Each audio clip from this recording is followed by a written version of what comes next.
Kas sa, Arnold, veel mäletad, mis toimus selles majas täna 25 aastat tagasi? Oi, seda ma mäletan selgesti.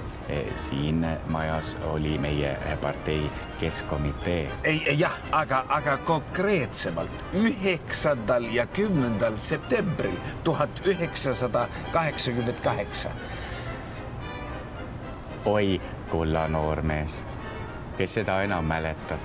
Siin käis ju kogu aeg vilgas parteielu, üks koosolek ja nõupidamine, ajas teist taga. Aga nendel päevadel oli see kuulus EKP keskkomitee 11. pleenum ja välja see kõne. Siis öeldi, et partei pöördus esimest korda näoga rahva poole. Ei, seda pleenumit ma mäletan selgesti, sellepärast, et seal ma ju võtsin ise ka sõna seal. Sina pididki sõna võtma, sest sa olid nii kõrge koha peal.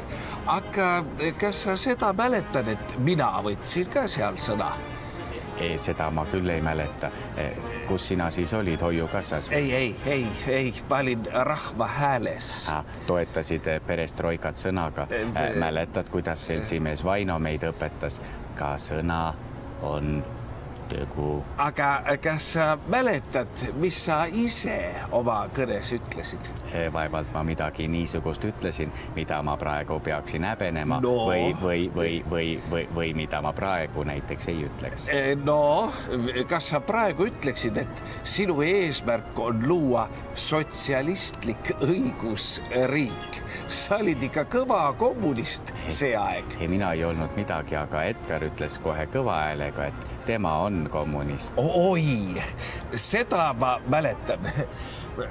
Olen siin kui kommunist ja saan väljendada vaid ühe kommunisti suhtumist. Ja seda lauset on talle kõik need 25 aastat nina alla hõõrutud. Ei tea, kas ta praegu kahetseb ka, et ta niiviisi ütles siiski. Kommunistid ei kahetse kunagi mitte midagi.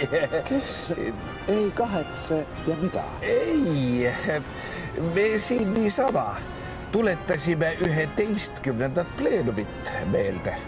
Kas sa seda ka meelde tuletasid, kuidas sa seal liidu kõige kõrgemat juhtkonda tänasid? Ei tea, mis hea eest?